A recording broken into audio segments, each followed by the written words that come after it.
First of all, I think your analysis was very straight line. History doesn't run in a straight line.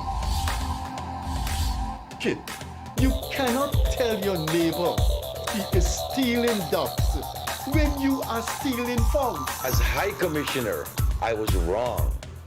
As Charandas Prasad, I reacted naturally how any person would have. I did not come here for that kind of abuse. I did not come here for that kind of abuse. If you're going to go down that road, I'll walk off. But it's all okay once they're talking. If they weren't talking, I could not have been here today. You got ADHD. I got nothing. Calm down.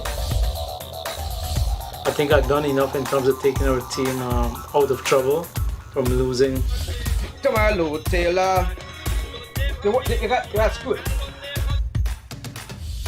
I'm reading the script now, and the first person that comes to my mind to play a detective, Yes, but a an detective. erratic Mikhail detective, is Mikhail Rodriguez. Why an African slap an Indian? Why a man and slap a woman? Look, how you deal with that? You deal with that. We must encourage platforms like this because it brings together different people and allows for discussions to take place in our country on a multiplicity of fundamental issues. You apologizing for something you think I did is wrong. I don't want you to do that, and you should not have done that.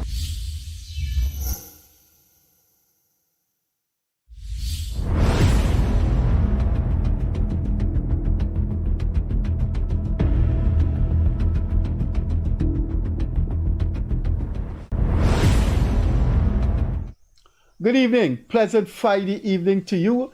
It's kind of rainy in Georgetown, but not pouring, and it's not cold.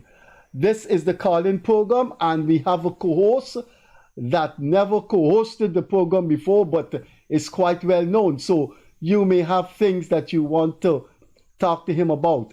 I would categorize him as a no-nonsense, fiercely independent mind in Guyana. Neither PPP, PONC, neither WPA, neither ANUG, neither anything. He just shoots straight from the hip. And independent mind people is a rare species in this country. And it's not easy to be independent. People want you to take sides. I have endured the tragedy of being independent. So our co-host is a fiercely independent man. His name is on the screen and his WhatsApp number is on the screen. Jonathan Yearwood name is on the screen and 600-5398 is on the screen. Call Jonathan and ask him about anything, or you can talk about anything. I know you may have questions you want to ask Jonathan. He's a civil society activist. He's neither anti-opposition or pro-opposition, anti-government or pro-opposition. He has his own perspective. And don't forget, he was a founding member of one of the famous small parties, still famous in Guyana, a new and united Guyana, ANUG. And then when he came out of ANUG, he helped to form a civil society group called Article 13, relating to Article 13 of the Constitution that talks about consulting the populace. So our lines are open. Please call and talk about anything on your mind in and outside of Guyana. We are living in very, very interesting times when perhaps one of the most or the most important country in terms of economy, influence, military power. That country is going through some changes with a brand new president who is making news every day, every night around the world. And of course, you would know one of the close countries to the United States is Guyana. We have less than 1 million people in Guyana, but we have more than 1 million people in North America. And a majority of those people outside of Guyana reside in the United States. I graduated from UG in 1978. And all of the people I've graduated with are not in Italy, not in Trinidad, not in Jamaica. They're all that generation of mine. They're all in the United States. So what happened in the United States does affect the sale. So you can talk about anything you want in Guyana. There's an election coming up. So call in, our lines are open. Once we don't have any call, the host, and now we have the co-host, we speak about things that are on our minds. So let's welcome Jonathan Yearwood, who is no stranger to the program. He's appeared here 4 times as a guest. This evening, he's co-hosting the program. The second time he's co-hosting the program. In case you didn't know, he co-hosted the program with one of the great cricketers, one of the great captains of cricket, who in fact is a Guyanese, Sir Clive Lloyd. So if you didn't see that program, please Google Freddie Kissoon Show, Clive Lloyd. You have a call there, Jonathan. Hi, good evening. Welcome to the Good Freddie Show. evening. How can I help you? Yes, I just want to make my contribution. I know you were very active in the last election to stop this thieving that went on there. But my concern is very clear. I'm still bothered that corruption is still prevailing in the society at a very, very high rate. How do we stop this in the future? Corruption, squandermania is still relevant in Guyana. We need to eradicate this nonsense, sir. We have to come with a united front to fight this thing. It is terrible. It is hurting the ordinary man at the bottom. It must come to an end. It's carrying a bad image. You go to all government agencies, public service, private sector, it's not so much bribery under the table before you get something done. When would this stop? Can I ask you, as Mr. Kissoon just said, the most powerful nation in the world, United States of America, they are full of corruption. Oh, so, my. Hold a second.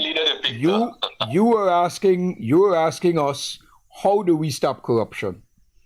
Corruption is something that is within the individual. It is the individual who decides that he's going to bribe the policeman that stops him because he's jumped a red light. It is the individual who goes into the Ministry of Housing and decides that they're going to try to bribe an official to get a piece of land. So it is we, the individual Guyanese, who are corrupt. You say it's the government, you say it's whatever, but it starts with the man in the mirror. Look at yourself in the mirror and ask yourself, what will you do? If you can stop yourself from doing that, you're on the road to stopping corruption. That's how we stop corruption. We Guyanese have to have a change of mindset. I want to tell you something. Go ahead. There are people out there who still want to serve with honesty. I was mayor for my town for 4 years or 3 years. And nobody could have stretched their hand to me with corruption. Nobody could have done it. Because I went out there to serve with dignity. That's good for I you. have pride in doing my job. I appreciate that, and congratulations. Yes. So I am saying that I stop a lot of corruption in the town. And it can be stopped, but there must be a sincerity in a man when he take a position, my brother. Yeah. He must prepare that I'm taking a position to serve. I take an oath. We have to answer to somebody beyond God, a human being. Well, that's the problem. Some of us take the oaths, and the oath to provide a service to the best of our ability, and then when we get into those positions, we do other things. Which is why I'm saying it starts with the man in the mirror. You have to look at the individual. Mister, you know what I admire with you during that period? Your aggression, your determination to get something done. And you did what you had to do for Guyana. You did it for yourself, you did it for the Guyana, you did it for... A lady and if all of us have that pride. A lady nearly beat you up though during the 20. Yes, I see all that, Freddie. I see that, but I admire the gray man. He was short, but he was stubborn. The man I went through that, Freddie. 92, I faced that with the PNC in Rosal. I was stripped naked and chastised for 8 hours. They couldn't locate me. Because I stand up for what is right. Yeah, but you still had you on the way around. I know about that incident. Yeah. Right? Most unfortunate incident. And you look at Adam's report, you will see it very clear it is. I determined fear must be fair. So you don't want to tell people which town you were mayor of? He said Rosal. Oh, Rosal. Yeah. And you don't want to tell us who your name? My name is Ramu. Ramu, What Ramu? Vijay. Vijay Ramu was mayor of Rosal. In what year? What year was that, Vijay? 16 to 19, I was mayor. Okay. Mr. Ramu. I was PPP mayor and the PNC, and I stand up against the PNC and got things done for the town. I took the PNC to all corners to get money released. Because once you are fearless and you're straight and honest, people will respect you at the end of the day. Mr. Ramu, I will say, I wish we had more people like you, like yourself, in those positions. I work with in politics 3 years now, you know. Yeah. I really thought we had an opportunity to make local government a model in this country. Because development got to start at the bottom. You must be empower people. You cannot pick Tom, Dick, and Harry because of party affiliation to run. It cannot. It must come to an end. Can I ask you, what are the deficiencies of the local government? You were part and parcel of it, and you walked away in 2019. The party paramount is too much in it. I remember when I was mayor, although I was representing the PPP and the PNC was the government, things what was supposed to be done, the PPP don't want it to be done because it undermined the progress, and they should have work is done under the PNC. No, at the end of the day, people suffer. Mr. Ramu, you know the Burnham Constitution is to give the political party in power all of the power that they need.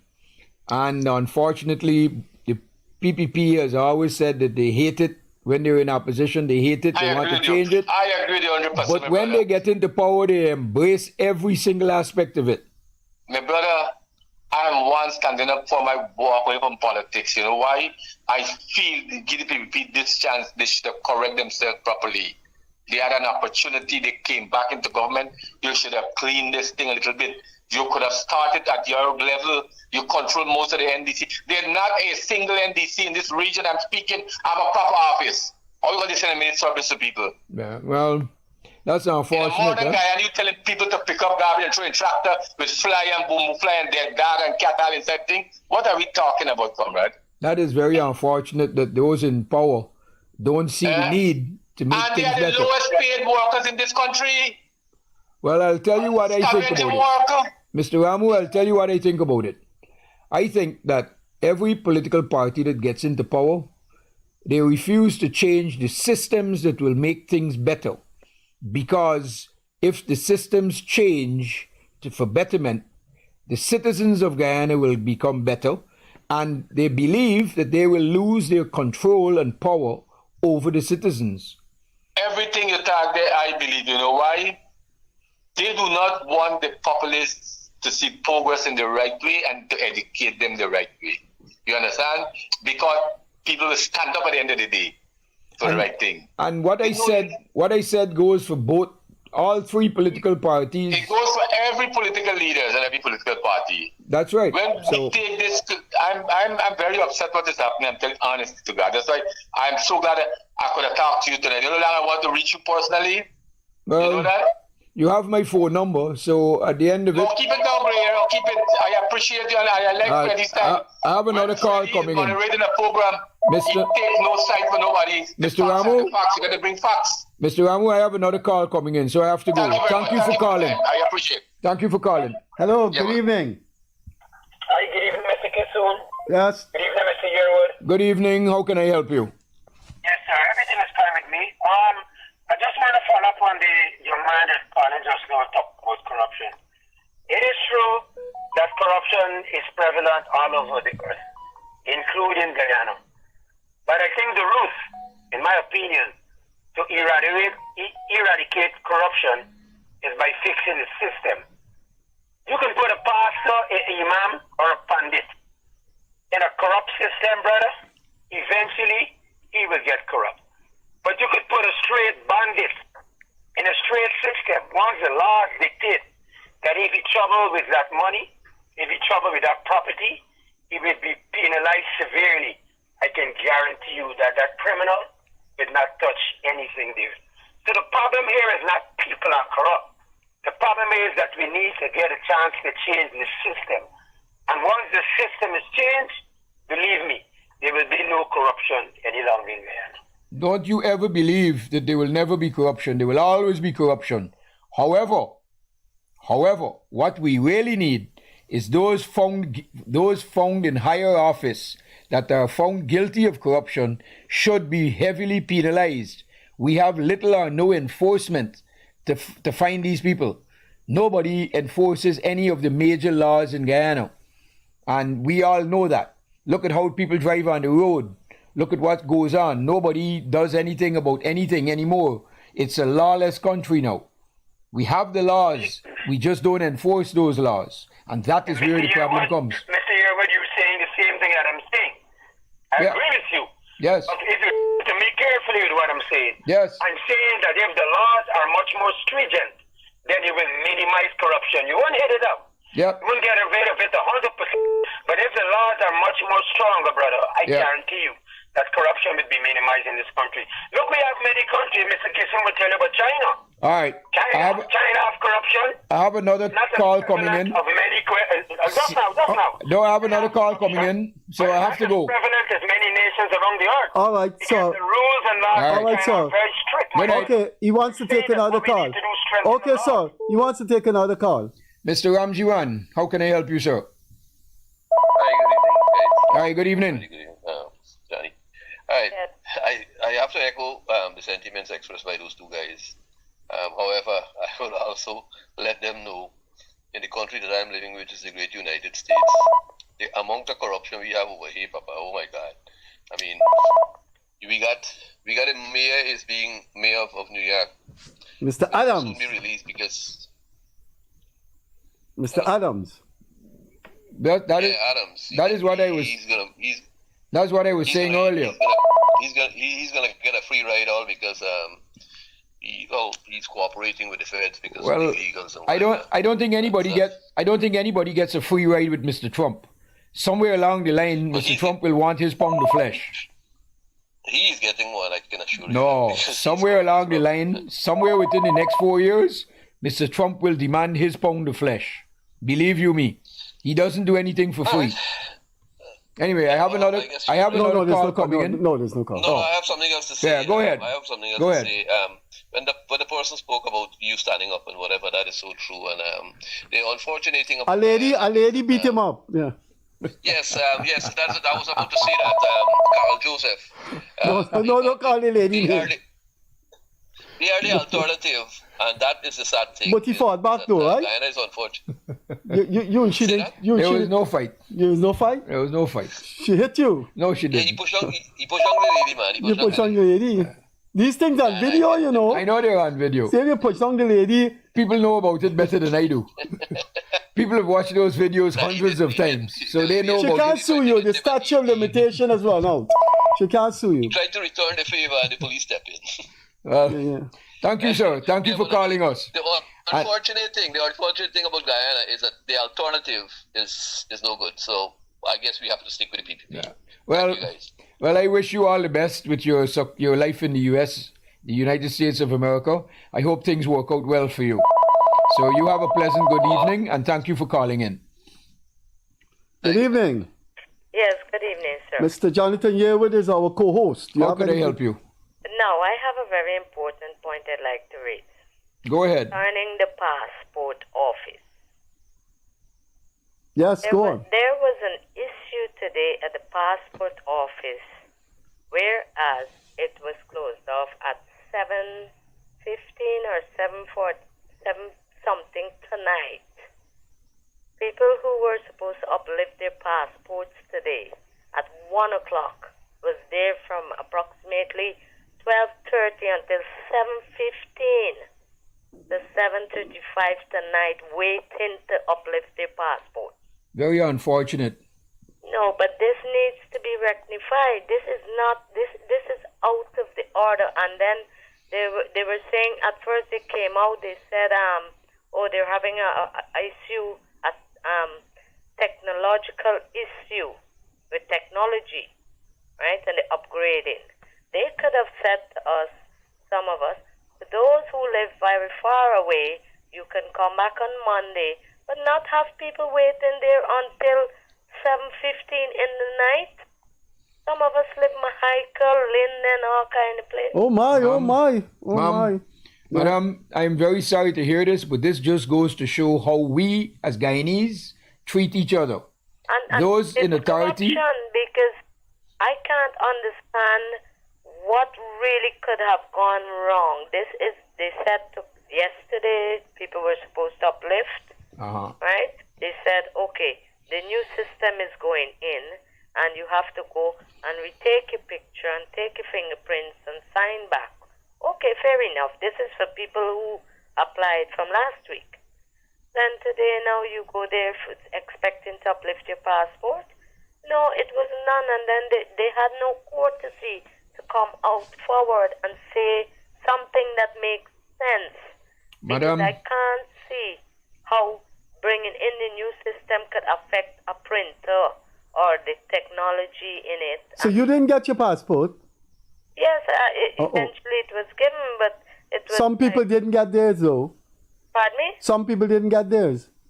I don't think some people didn't get theirs. Oh, that's unfortunate. Huh? Madam, fixing things, as I was saying to another caller, the systems are what don't it is work. Blatant corruption because Well, there's Valentine's Day and I don't know. They were skin in the teeth and they were running out to collect their Valentines from whatever. Yeah, but I wouldn't call that corruption. And one point in time, you see them fetching out cases of whatever it is they're preparing for their party tonight or Right. whatever. You know, and people have been suffering to get their passports Well, and hurrying to get it. This is what I want to come talk to you about with this. The system for the passport system. Every town, and I think we have 6 or 7 towns in Guyana, should have a passport office. They should have a GRA's office that supplies driver's license as well, so that you decentralize all of these basic things, basic necessity things, that everybody don't have to come to Georgetown to get it done. I agree. I think each region should have a passport office and Yes, a but license. let me continue. The powers that be like the system as it is because they make little or no effort to fix it. There was a time when they started to send passports out of Georgetown, and that worked for a few months, and then it collapsed. Everybody's now back in Georgetown, which is ridiculous. The system, they don't want to fix the system so that it could work properly. That's how they like it. They like you, me, and every Guyanese to be totally dependent on them. Yeah, but this is. I think a third form or a fourth form student can run this country better if you put them there, you know. Well, running a country is a lot more difficult than you think it is. It's a lot more difficult. But fixing the passport system is fairly easy. It is fairly easy. And I personally think that it's because nobody is interested in trying to fix it. No, they I like it have as it to is. speak out about this thing because what I experienced today, truthfully, I wouldn't want anybody else to go through. You know, No. I didn't even. No, none of us. So you can't be at 12 midday and 7:15 in the night. You haven't got your passport as yet. I do a daily column for the Chronicle, and when the new year began, I looked at some of the things that I wouldn't like to see in 2025. You perhaps didn't read that column, but one of them, it was the passport. I said in that column, I wish we now would just go in and a couple minutes have to get our passport. And there you are. While waiting there. All right, Mama, I have a call coming in. Okay, so you thank made your for calling. point. Thanks for coming through. Hello, good evening. How can I help you? Yes, good evening. I'm listening to your program, the previous caller. You know why she endured that? Because of petty politics in Guyana. Be as bad as the previous administration was, when good things were done, they should have been built upon and commended. We had decentralization of passport services. This PPP government changed it when they took power. Just because it was enacted under the APNU AFC regime, it's good for nothing. And that is why the caller enjoyed what she did today. Our politics is too petty, and it hurts the citizens a whole lot. All right, can can I say something here about that? Yes. Our Guyanese politicians have a policy of dismantling basically everything the previous government had done and try to start over completely fresh. In other words, we throw out the baby with the bathwater. And all the good things that were done under the APNU went out of the window. When the APNU took over power in 2015, they also threw out a lot of the good things that the PPP had done prior to that. So this is the vicious cycle. Petty, and that's right. Somebody has got to rise above the petty free. Well, our politicians are not above that free. Professionals like me try to make points, next morning if they trace my call, I don't have a job. Well, that's unfortunate. That's unfortunate. But No, what I'm it's saying, reality, Mr. Yearwood. I understand if you. If trace that know that I am a public sector worker, soon I'll be out of a job. That's how petty our politics is. That's right. And I know for a fact that our politics are petty. And that there are a lot of people who like to victimize other people because they belong to the different skin color, they belong to the different political party, they think differently, and that type of thing. So I agree with you largely with what you're saying there. Thank you very much for calling. I have a call coming through. You have a good evening. Hello, good evening. Good evening. How can I help you, sir? Yes, I'm trying to call into the program, but I noticed somebody is online presently. Well, you're the only caller now. Yes, I'm on. You have to tune on your volume. Yes. We're hearing ourselves on your phone. Yeah. Yeah, what I wanted to mention is that in and around Georgetown, right, there's numerous craters, I would say, around the main thoroughfare where road users have to use, right? I know there's a big drive by the government, which I support, in terms of improving the roadways all across the country, right? But there's some obvious craters, for example, along Lombard Street, in the middle of Georgetown, crossing by just still past the Parliament, etc., right? I believe these things could be fixed, in a short time. But it's affecting road users and impacting on the vehicles, right? Okay. All right. I got your point there, and let me tell you my view on that. I drove through by Starbuck area, down Lombard Street, down High Street, and there are, as you said, some very big, dangerous holes in the road there. So what is happening, and I think needs to be done, they are just patching the hole with asphalt. What needs to be done, because Guyana now has a lot of 25-ton trucks, 35, 40-ton trucks driving on these roads. And our roads have not been built to withstand these tremendous weights. So instead of just patching it with asphalt, they need to go down to the foundation and fix the foundation. That would mean that they would have to dig up the entire road, and it would also mean it would disrupt traffic, and they would have to find other ways for traffic to flow while that is being done.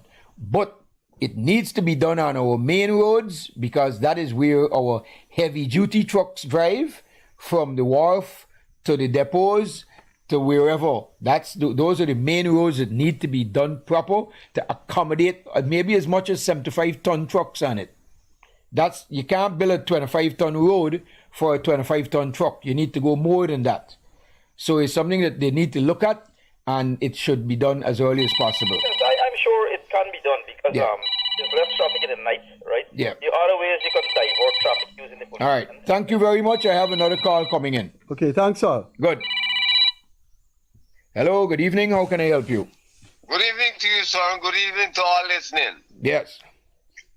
Freddie, good evening, and see me bye. Yeah, Freddie's here. How can we talk? What can we do for you, sir? That's why I call you. Just to tell me good night? Good night to you, sir. Yeah, good night, sir. I done said it, yeah. Is there any... What I want to ask you and Freddie. Freddie just cut me off when me talk because me got facts for you. And me tell he, Freddie, that since independence made to Guyana, university students Man, look, that guy is a nuisance every week. raping, robbing, killing, Please take that guy off. you know, Please conning say the that guy people off. in this country. Well, guess what, sir? Guess All what? of you That guy- spinning around. Hold on a moment here, sir. I can stop you in your tracks right here. Don't worry with that guy. I am a University of Guyana graduate. I told him that. Don't worry with that. I am a University of Guyana someone on graduate. the So line if you painting all graduates with a broad brush, that ain't gonna work with me. Take that guy off. Take that guy off. Take that guy Hold off. on. Good night to you, Hello. sir. Hello? Yes, good night. Good night. Kissoon, Yeah. and good night, Mr. Yearwood. Good night He to says you, that sir. in every program. Good night to you. Yes, sir. What can we do for you?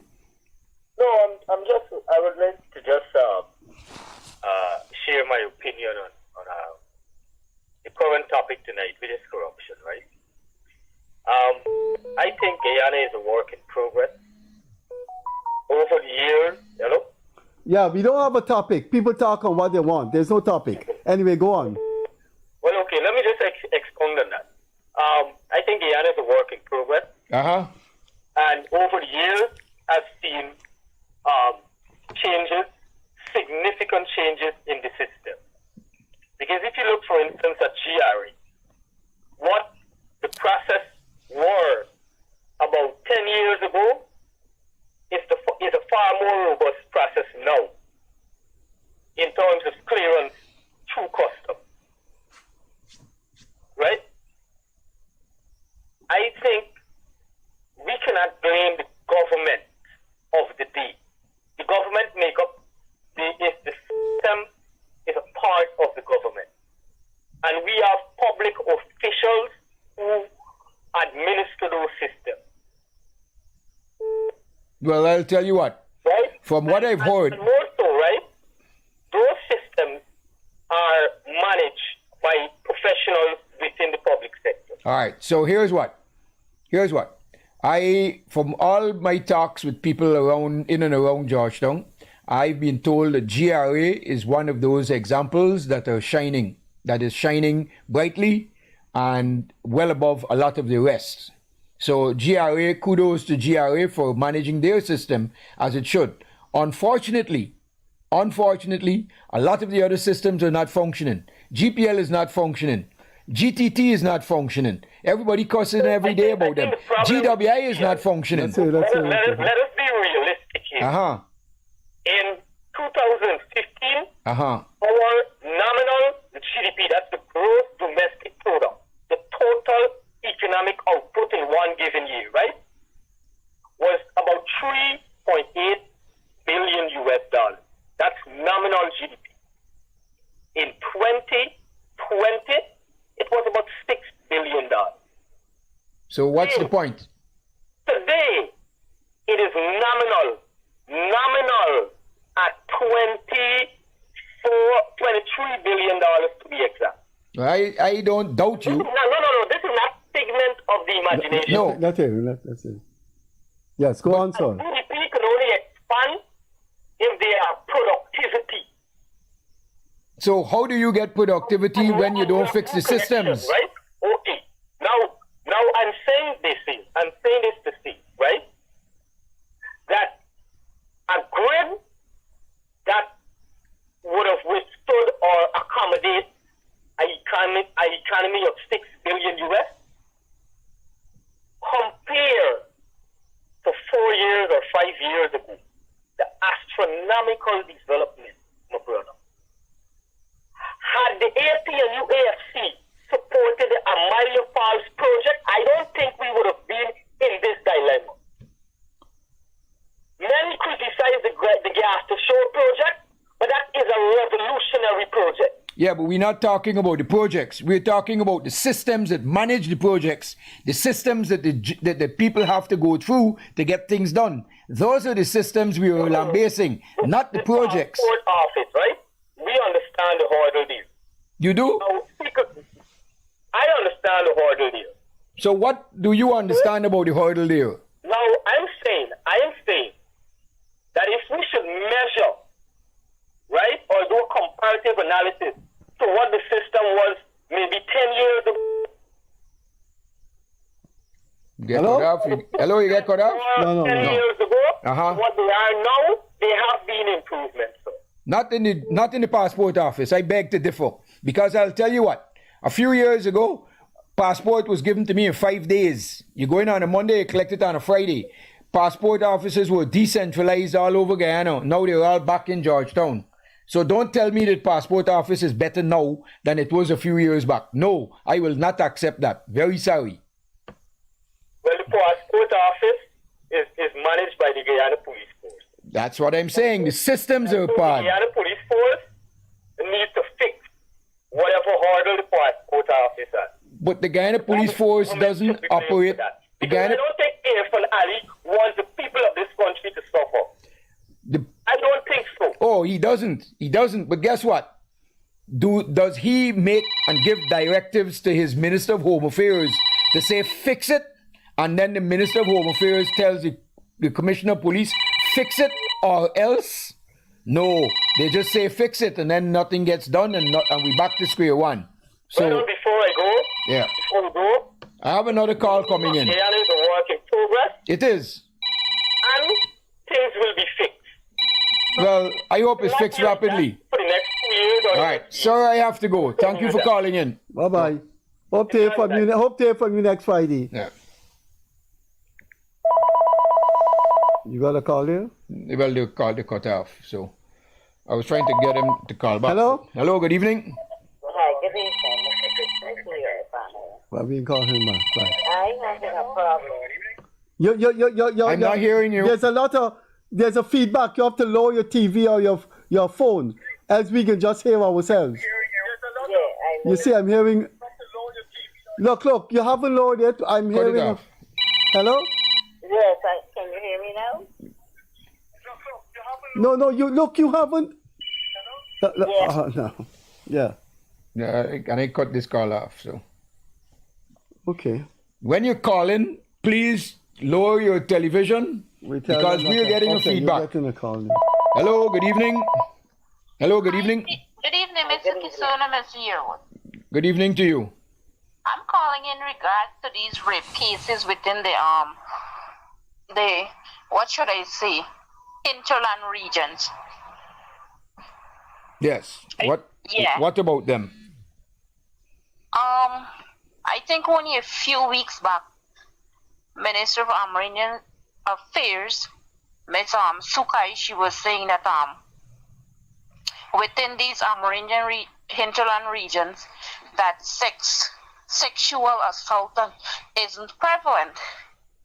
But within these areas, it have like certain young teenager girls who are being sexually assaulted, and by no strangers. It's either their father, their stepfather, some uncle, some cousin, or somebody. Yes. And it seems Go as ahead. though she isn't aware of this. Well, sometimes you can't be as blind as the person who refuses to see. And if the Minister of Armenian Affairs is receiving reports and the police are receiving reports of incest and rape within the Armenian villages and they are not doing anything about it, then that's a very serious allegation. That's a very It's a serious allegation because currently within Region 1, let me just focus on that region. Within Region 1, there is currently a 12-year-old who is pregnant, 6 months pregnant, by her stepfather. By her stepfather? Yes. The mother reached out to certain media outlets and her story was published. She's claiming that 1 month now since this stepfather who committed the act is being released on station bail. Various inquiries to the police station is that this is being sent out to the DPP for further advice. But while you don't even know if this man escaped further, and no, this mother won't even receive any justice at all. Well, it's sad that the stepfather would want to rape, and I call it rape because she's under the age of 16. She's not allowed to give consent, sexual consent, so it's rape any which way you look at it. And I have very strong views on persons who rape. They should be locked up. First of all, they should be arrested, charged, taken to court, and if found guilty, they should be locked up for many, many, many years. Especially if it is rape of a minor, someone under the age of 16 who cannot give sexual consent. So those are my views on it. And I am ashamed to hear that our Minister of Armenian Affairs has learnt of this case but has done little or nothing about it. And would be very disappointed. She's actually denying the fact that these things are occurring in these Armenian communities. Well, that's very unfortunate because and then you have it out there like it is a custom, you know.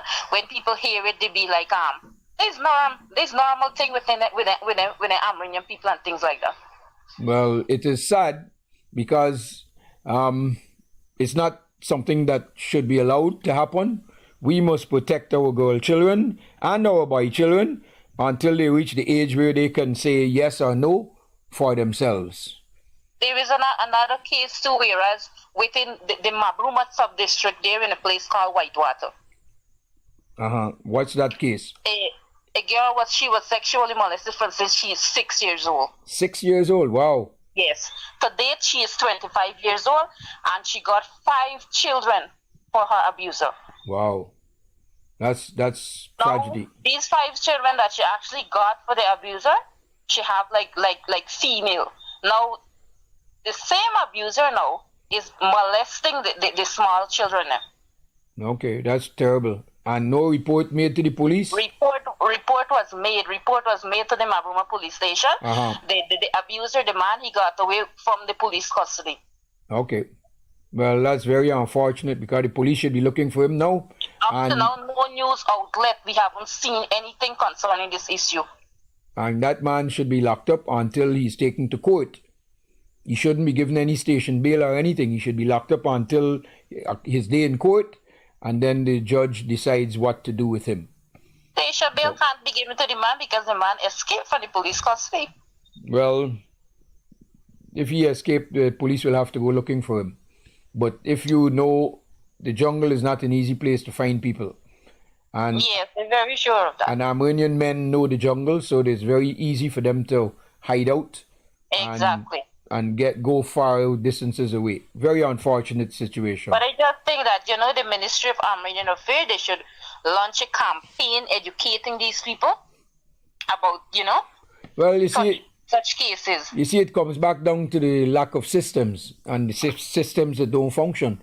I'm sure within the Ministry of Armenian Affairs, somewhere on a desk, somewhere on a shelf, somewhere, there's a document that says, let's go into these Armenian villages and talk to them and educate the children. This can't be something that is rocket science is now being developed. It should have been developed years and years and years ago.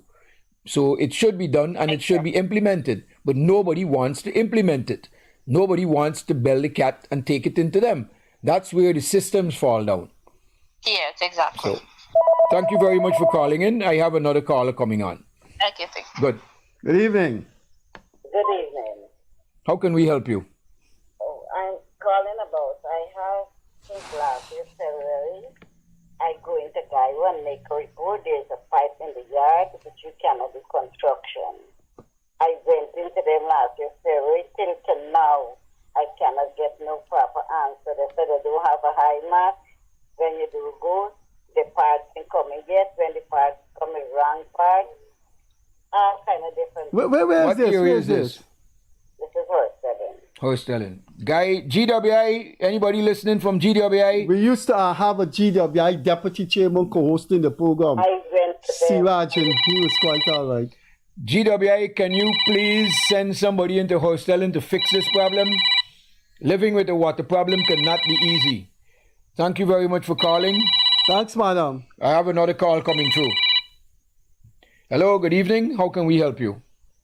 Yeah, good evening, good night to everybody, you know. And I want to find out something very briefly from you, right? I don't know if you all have this answer to this question or I want to ask you, right? I'm Freddie Kissoon. How you doing, my brother? I'm doing all right, sir. This 5 years ago, right, in 2020 election, right, them people usually want to rig this election, you understand, like Clement Bingo and them thing and this thing. They hear them there to court. Y'all know anything about this story? If them what going on with this thing. You coming on to another election, you're not here if anybody gets jailed for this crime. All right, well, all right, let me tell you what I know about it. Okay, the matter is in front of the court. The matter is in front of the court, and unfortunately, the magistrate got ill, and the case was postponed. The chief magistrate then took the case and assigned another magistrate towards it, and that is presently in front of another magistrate. And have to start. And it has to start all over again. So they're still waiting. They're still waiting for that to take place. It's unfortunate that it has taken 5 years for this to happen, but that is how slow our court works. That is because we don't have enough magistrates, we don't have enough judges, and we need to fix that. In the country, we understand the kind of judge that we have in this country. Be careful, sir. Be careful. Be careful. I will not allow you. Be careful. I will not allow you to disparage any judge on this program while I'm here. I won't do it. So please don't. I know. You could say you disagree with judges' decision and those things, but keep clear of any personal thing. Just there's disappointment. You're disappointed in the judicial system, and you're disappointed in how judges operate. Do you have any other question? Because I answered your question. Okay, that was all I want from you. Thank you very much. Thank you very much for calling in. Have a good evening. The lines are free. Please call in. Any questions you'd like to ask? Anything you'd like to discuss? Callers coming in. Good evening. Good evening. How can we help you? Good evening. There's something I want to highlight. I noticed there are some problems with the traffic light system, right? And one noticed that when the traffic light isn't working, right?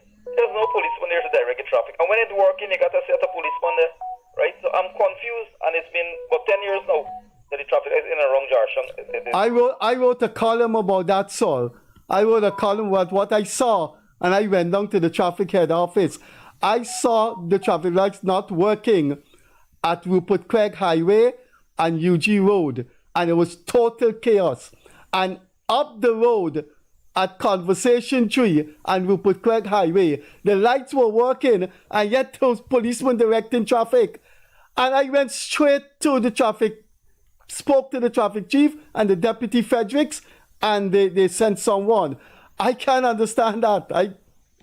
Go ahead, sir. Go ahead. All right, then. Well, just what I wanted to highlight. Okay, thanks. Thank you for calling in.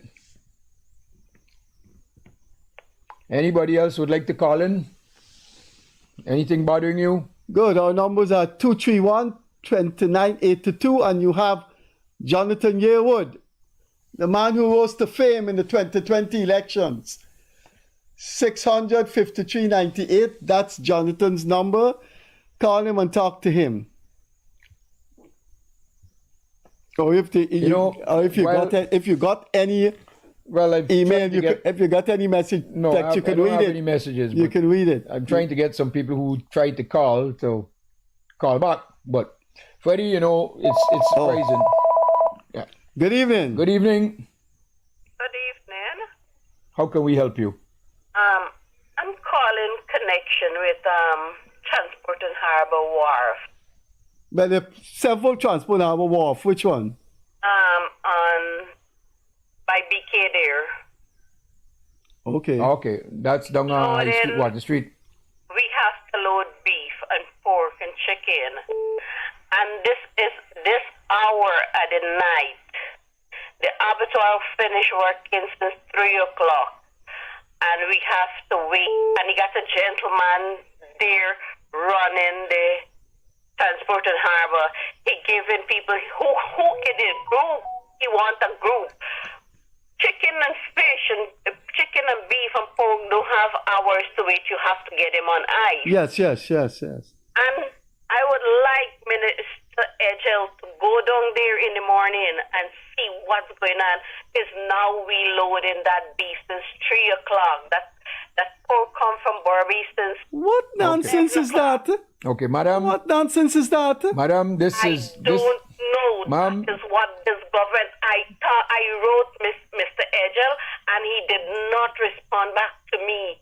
And I'm trying to get to somebody. I said I would call in critics, but critics gone in the bush. How can't we go in a country like this Well, you get through to us. So here's what. This is what we were talking about earlier, where systems don't work. Because if the system was working properly, no, but beef and pork would have been on the boat. She said there's a man that is abusing his authority there. That's one of the problems. There is a man, and he wants that Negro guy there. I don't know why Edgel put him there. Edgel didn't put him there. That's Transport and Harbors put him there. And when he put the hand in his pocket, I don't want to talk to you guys. Use who?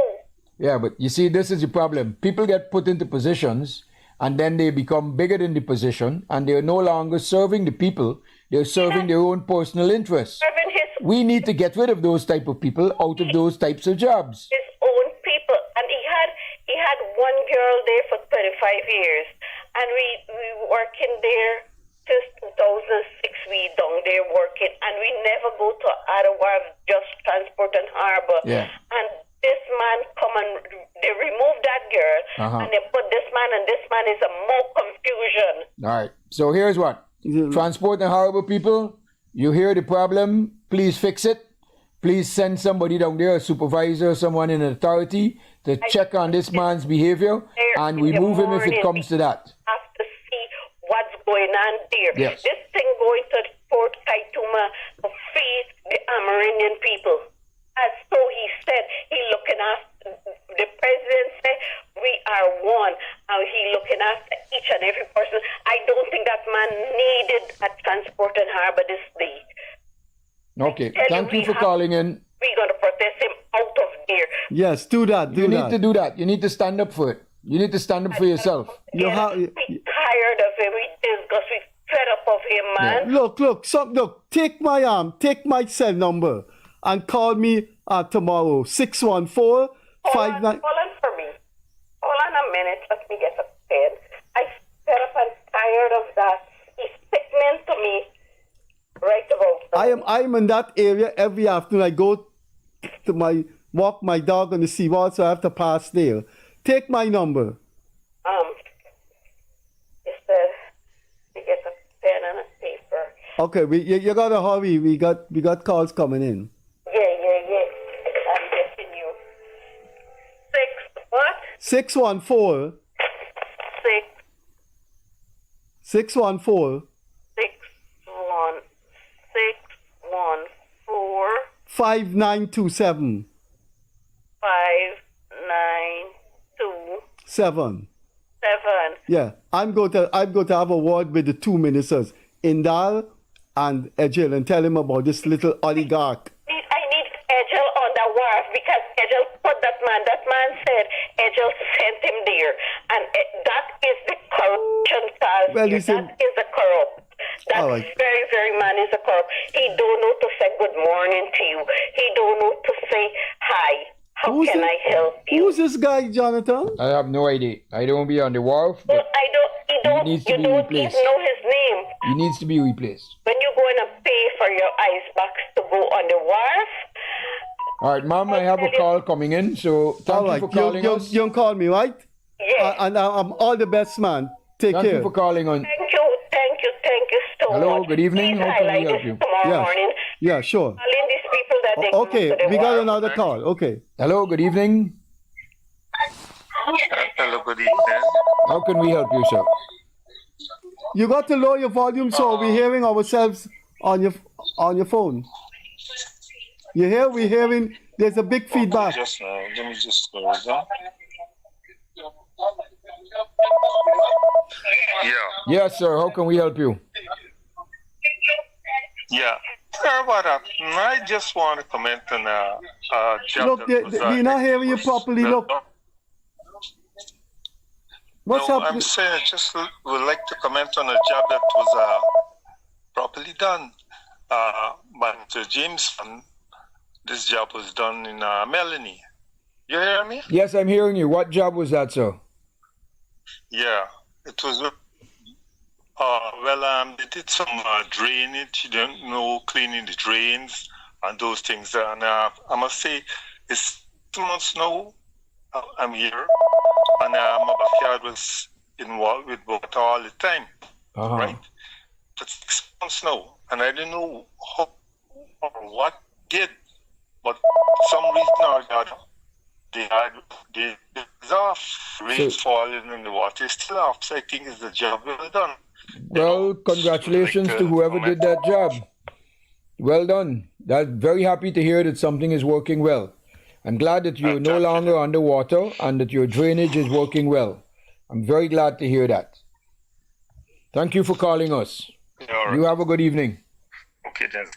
You have a blessed night. Thank you.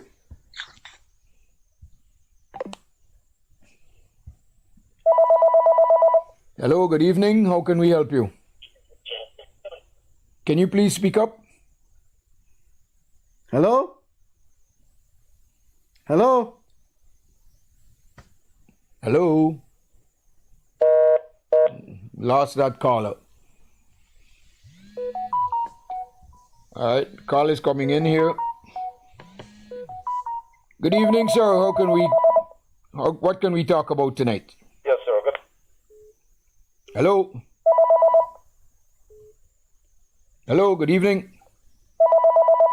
Well, we gotta take that off. Yeah, somebody knocked him off. Good Sorry evening. about that. Good night. Yes, ma'am. That's a quick question. Yeah. This election matter that is before the court. Is there a time limit to it if it don't start? No, there's no time limit, madam. There's no time limit. Okay, let's take this. Thank you.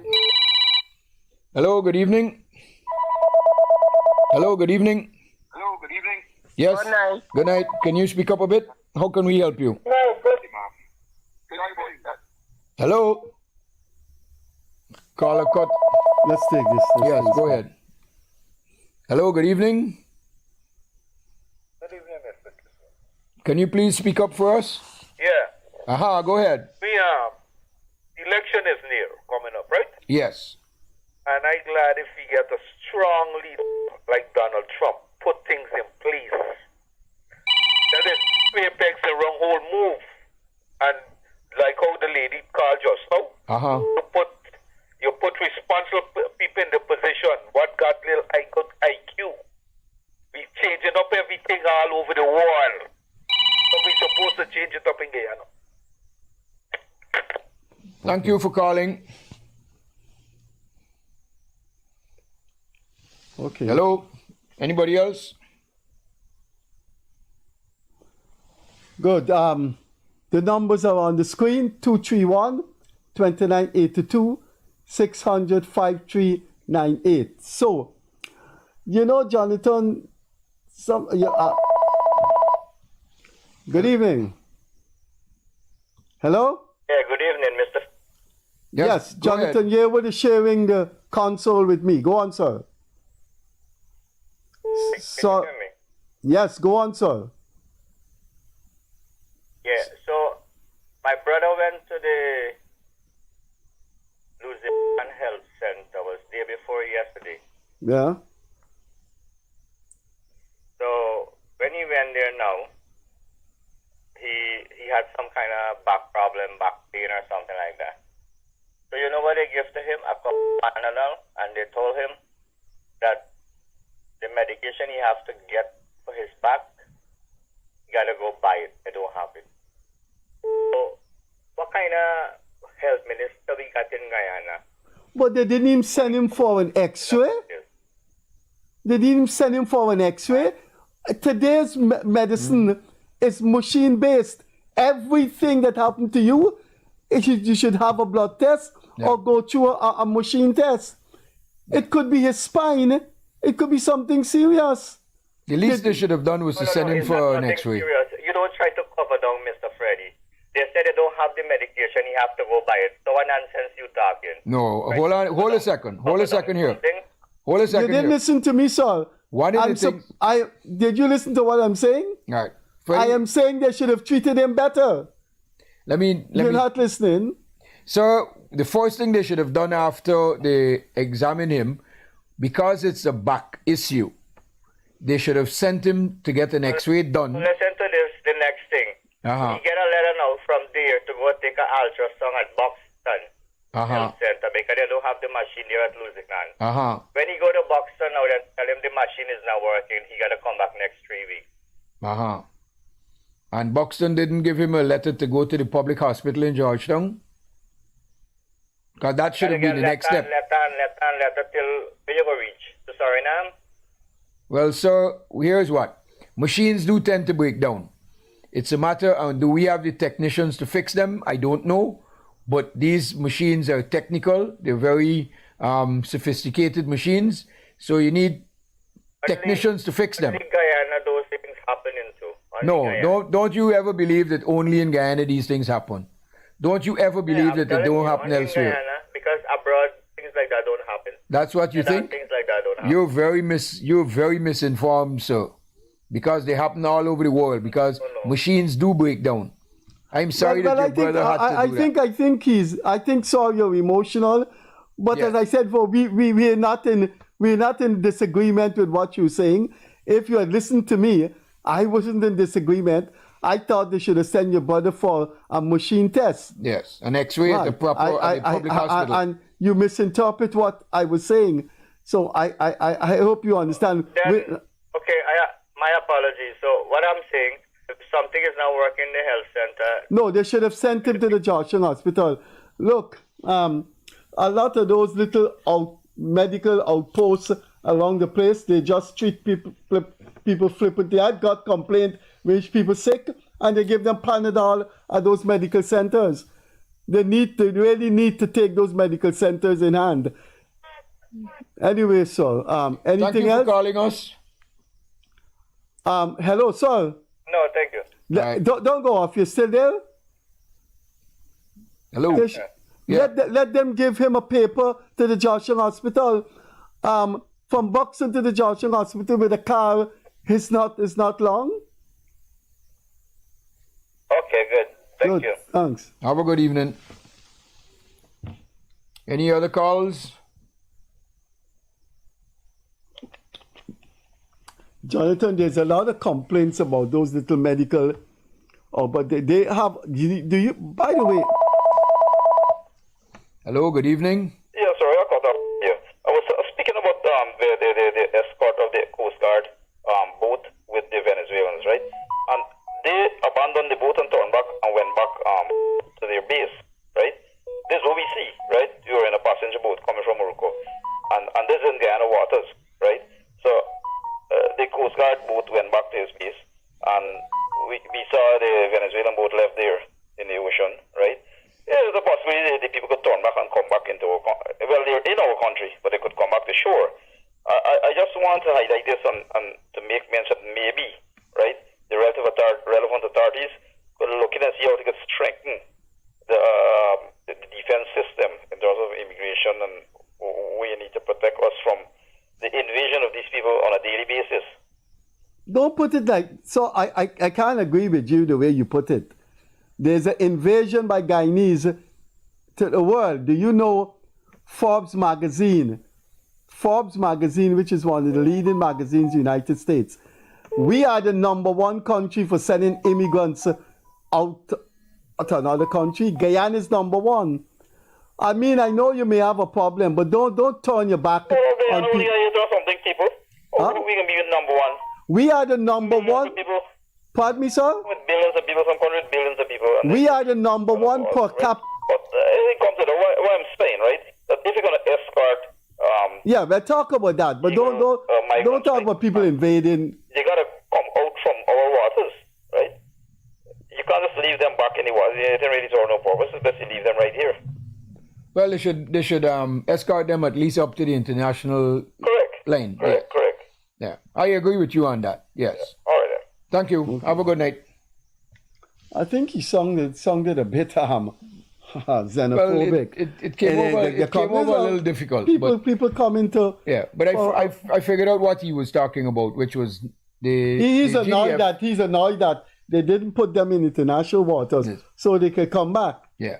The GDF turned around while they were still in the Guyana waters. Yeah. What is to stop the Venezuelan boat from turning around and coming back into Guyana and offloading back into Guyana? That's what he was saying.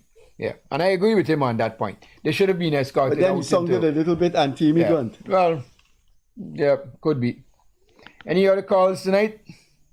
Yeah, they will come in. People want to talk. Hello, good evening. Hello, good evening. Can I speak to Mr. Kissoon? Yeah, I'm here. You're speaking to me and Jonathan. Yeah, we have a co-host. Oh, okay. Freddie, I know you from UG. I go to UG, but I have two issues that I want you to check out for me. Yeah, well, we could ask Jonathan to check it out too. Yeah. What's the first issue? Okay. All right. The first issue is that I applied for a house lot since the 30th of April 1993, right before I left Guyana to go to St. Lucia. From St. Lucia, I came to the United States, right? And I went back to Guyana in 2023 after 10 years. And then I went back this last Christmas. I went back August, sorry, and then I went back again Christmas, right? I went into the housing ministry in August 2024 to make inquiries. I didn't know that the application that I made was still in the system from since 1993. So when the girl pulled up my name, I was kind of surprised. You know, it was a shock to me. So what is the issue, sir? They interviewed me and so on, and they told me, you know, they're gonna call me or contact me whenever a house lot is available. I went back again for Christmas. When I went in there now, I went and asked them, you know, about the status of the application, and they couldn't really give me a definitive answer. I sent the president an email and threatened to file a complaint for discrimination with the U.S. Embassy in Guyana, because I'm a Guyanese American. So the president sent the email to the minister, Colin Cole. A couple of days after that, somebody from the Ministry of Housing called me and asked me to go in. When I joined in Natasha, I think that's the secretary for Colin Cole. So I went in there now. I sat down there.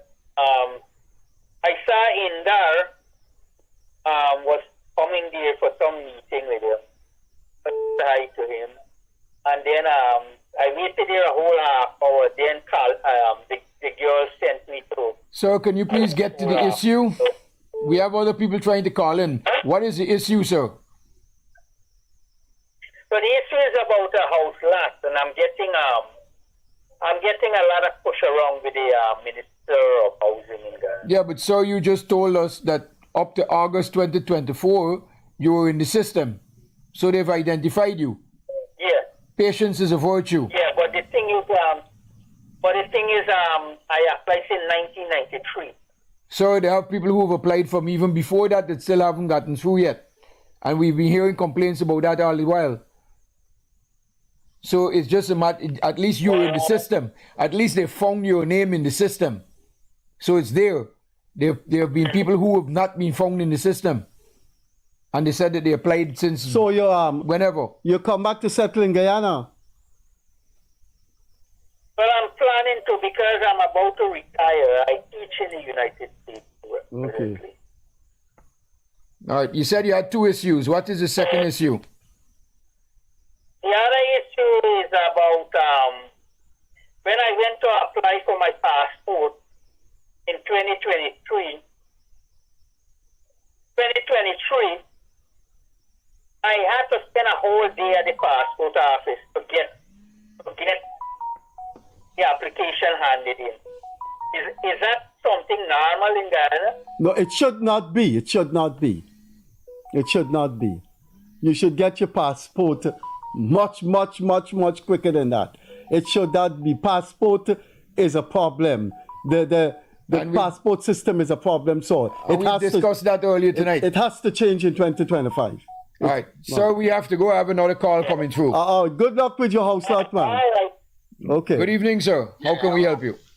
I'm doing good. I know you've been trying to call in for a long while. Go ahead. Gentlemen. Yeah, because I heard the first two stories about the passport. Uh-huh. I go back to Guyana all the time, and I haven't experienced some of the stuff that people are talking about. I had no problem getting my ID card, and they said I would get it. I showed up early at the passport office. I was maybe number 20 out of 200. The immigration officers came out. They were very great, dressed neatly. They took the application. Well, I must mention that I'm retiree, so I'm over 65. I didn't have no problems getting my passport at all. They told me to come back in 2 weeks. I went back there at 1 o'clock on the 2 weeks, and I got my passport. Well, I went to GRA. I had no problems. Well, I'm very glad that you didn't have any problems with the passport office. Because recently a lot of people have been complaining about it. I was surprised because you hear all of these things. Yes. And I'm telling you that this is what happened to me. Yeah. Even when I went to get my birth certificate, Uh-huh. I went down there like 11 o'clock. They told me to come back at 2:30. Mm-hmm. I got there at 3 o'clock, and they had my birth certificate. Somebody got to be loving you, buddy. Somebody got to be loving you. Somebody got to be loving you for all these things to be working perfectly for you. Whereas a lot of other people are complaining. And then I got another story. I know Freddie personally. And condolences on his nephew's death. Because we grew up together. From Joseph, his sister, he talked about one of the first traumatic experiences that I have is when they picked him up for the books at the library because they came. I used to live on the other side of the school. Uh-huh. And the next time was when Burnham locked him up and took him to GDF headquarters. I was in the army back then. I'm the one that went and told his parents. Okay, sir, thank you. Yes, I was in that lockup for endless time and nobody knew I was there. Thanks a lot. I am the one that went and told your mom. Okay, so okay. Yeah, you live in Guyana? No, I live overseas, but I've been in Guyana a whole bunch. Yes, I know. I'm retired. I know there was a man who went to tell my parents I'm in the lockup. Oh my goodness, man. Thanks a lot. Maybe the next time you're back in Guyana, you can check Freddie out. Check me out and let's I tried to get you when Inca was, because I had asked him, I hooked up with him and I asked him if I get a hold of you. Oh, well, you know, he died 2 weeks ago. That's what I said, condolences. Yeah. We grew up together. Yeah, I was on the other side of Wortmanville. I would know you if I see you. I know everybody going up in Wortmanville. I used to be in everybody's yard. Clearly, so I defend you a lot because all the names people call you. That I remember you a lot. I could see you right now, Freddie, without the shirt and the 3/4 pants. Am I lying? Well, on behalf of Freddie, I'm saying thank you. Thanks a lot. And I remember when you used to be up in Tiger Bay running behind the WPA. Yeah. Listen, you know my history. We have to meet. My number, I'll be there in 2 weeks. Okay, take my cell number 614. I got it. Call me. Thanks a lot for saving me. Will. I would have rotted in that jail. Nobody knew I was there. Thanks a lot. Bye-bye. Good night. We have other calls coming in. Good night. Bye-bye. Look at that. Yes. Oh, my the strange things happen, huh? Yeah. Hello? Good evening. Good evening, gentlemen. How can we help you? Yes. There is a serious situation going on in the continent of Antarctica that has cues for sea level rise. In West Antarctica, there is the Thwaites ice shelf, which is outboard, and it prevents West Antarctica ice shelf, which is inboard, from sliding into the Antarctic Ocean. Now, British Antarctic scientists in the last few years stated that it would take like 200 years for the Thwaites ice shelf to collapse. Now, in December, these scientists, when they went to check the Thwaites ice shelf, they found it was broken from east to west. And now they're saying that by 2030, it will lift off and float into the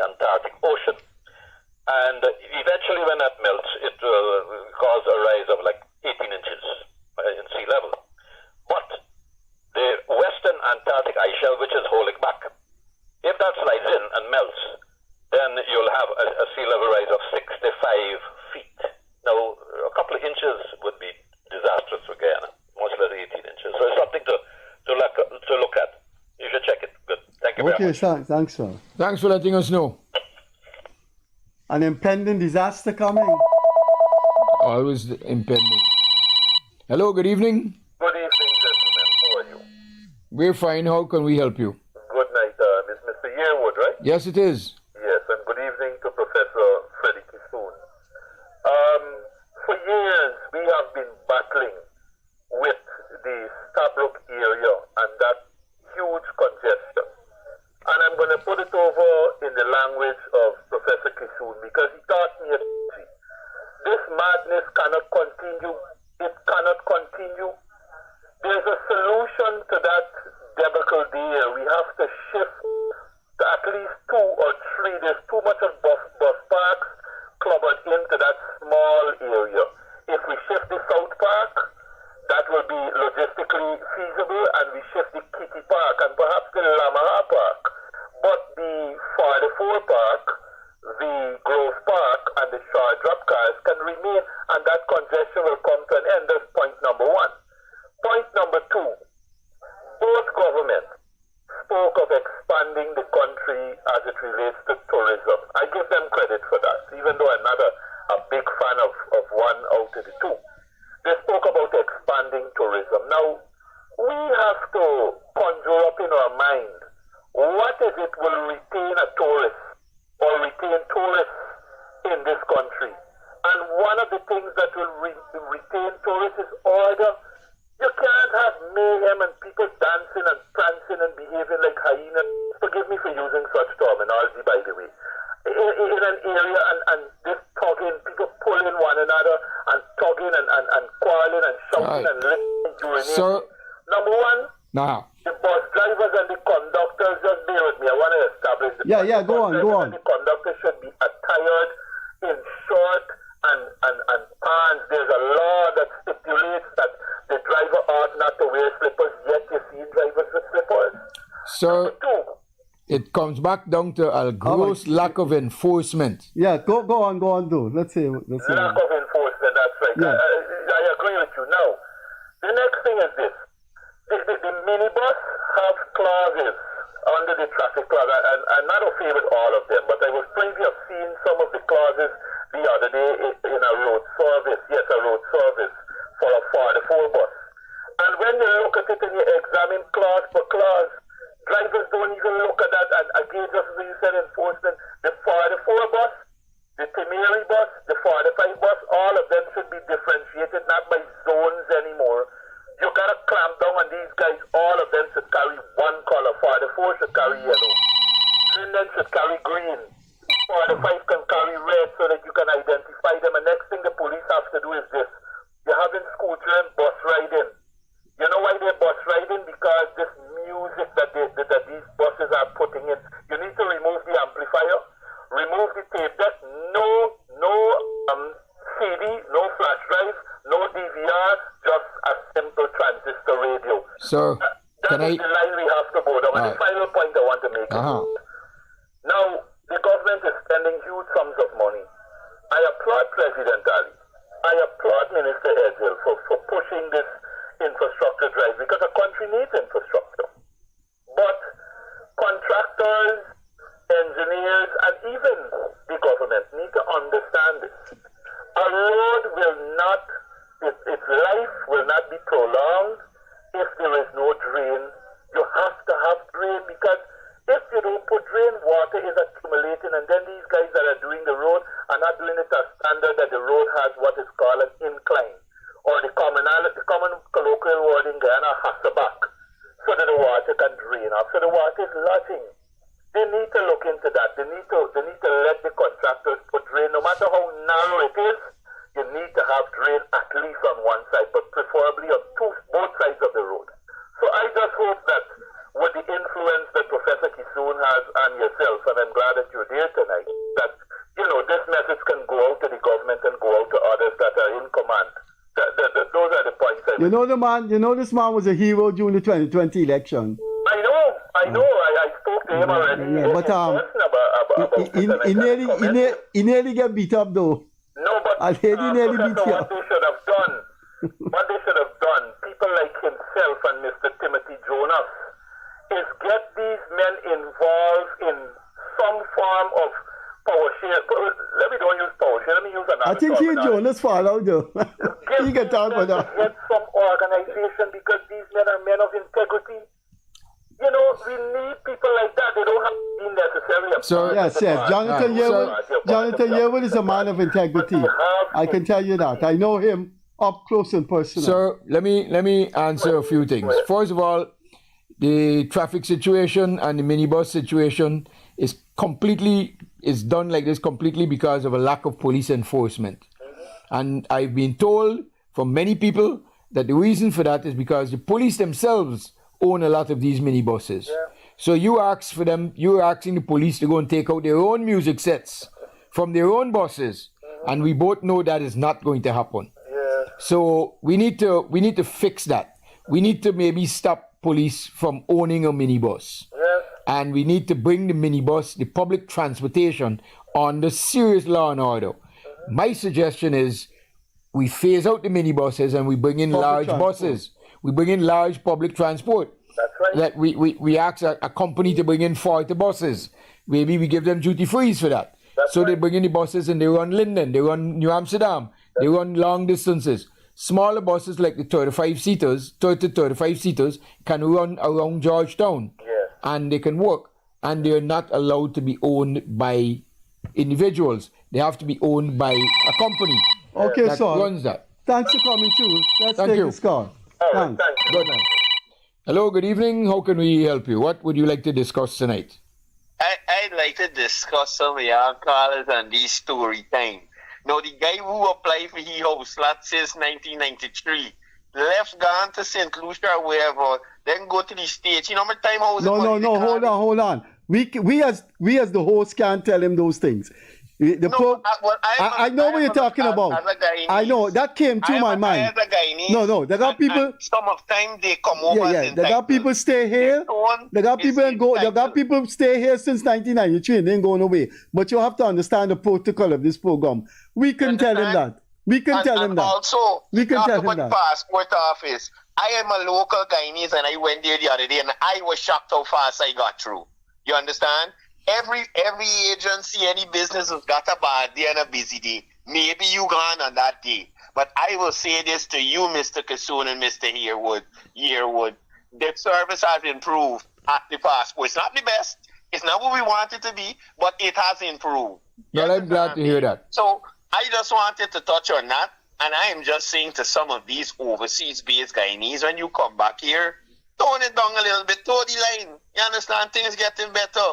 Don't paint it as, oh God, I wait there for an hour. But so what? You just wait for an hour when you're in the States to get your thing or whatever you need. Anyway, this is my contribution. Y'all do y'all thing. Thank you very much for saying what I was not allowed to say. Yeah, no, I couldn't. We can't tell the man, but since 1993, then you went to greener pastures in St. Lucia in the United States. I know people. I know a lady working in a supermarket. The lady applied since 1992, and she's been here in Guyana, slaving away. I mean, this guy is fortunate. His name is still in the system. Yeah, he's fortunate. So we've had people who've been here and their names are not in the system. So. Well, I think one of the things that is missing when people call in and they've been treated well at the different agencies. Hello, good evening. Good evening, Mr. Kissoon. We got some roads doing in Linden, right? But then here what? They got some roads doing. You didn't say good evening, Mr. Yearwood. He's right here. Mr. Yearwood. Man, no, Mr. Yearwood, man. I mean, you used to like years ago. Oh, you used to land years ago. And you know about the lady that nearly beat you up in the 2020 elections? Huh? I can't see people beat you. You don't see the video? The woman pushed him. Yeah, but don't worry. But he fighting to tell us that he fight back. He wants to say he fight back. No, but what I'm saying, they got some roads built in Linden, right? And they got some engineering. But some of these roads too small because if you got a wide area, you can't build a 50 feet road.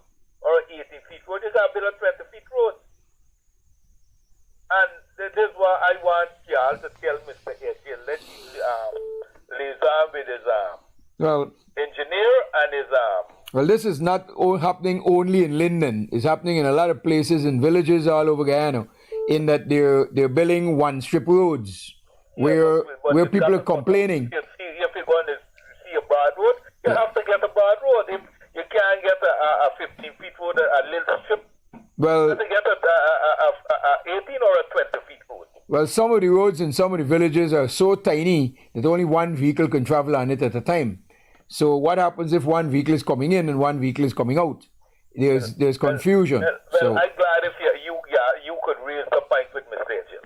Well, I'm sure Mr. Edgell has people listening to this program tonight. I am positive that Mr. Edgell has people listening to this program tonight because I'm on it.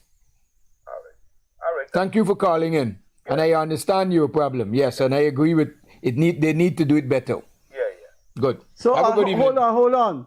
You still there? So you and Jonathan used to line years ago. Yeah, man, me and Jonathan good. Jonathan can't even remember me. But I wonder if you're gonna bring out the dirty story. No. Everybody got their own story.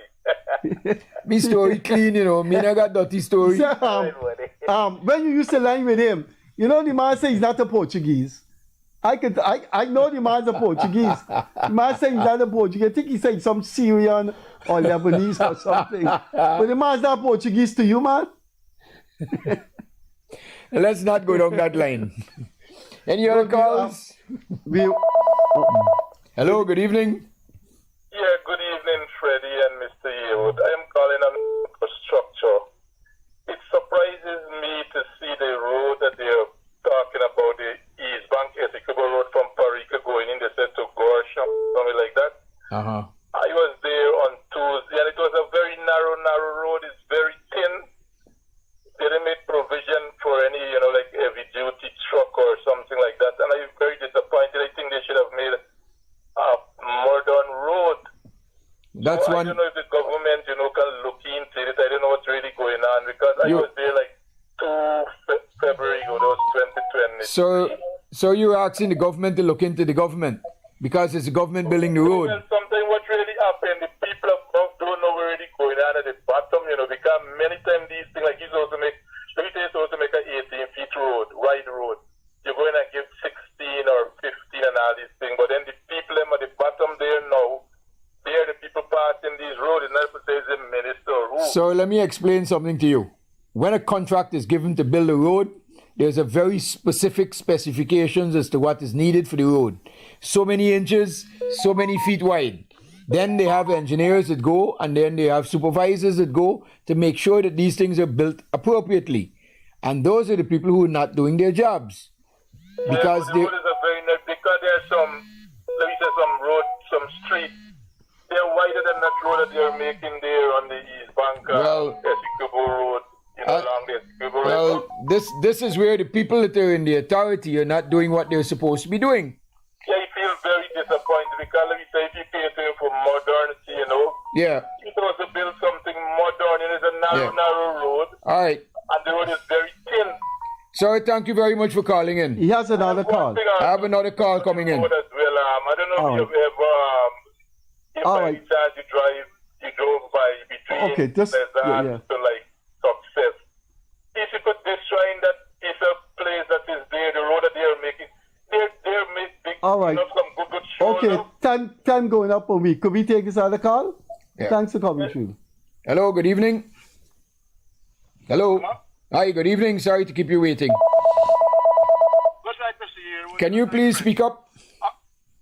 Good night, Mr. Yearwood. Yes. Good night, Freddie. You hear me? No, I'm very... Look at them small street.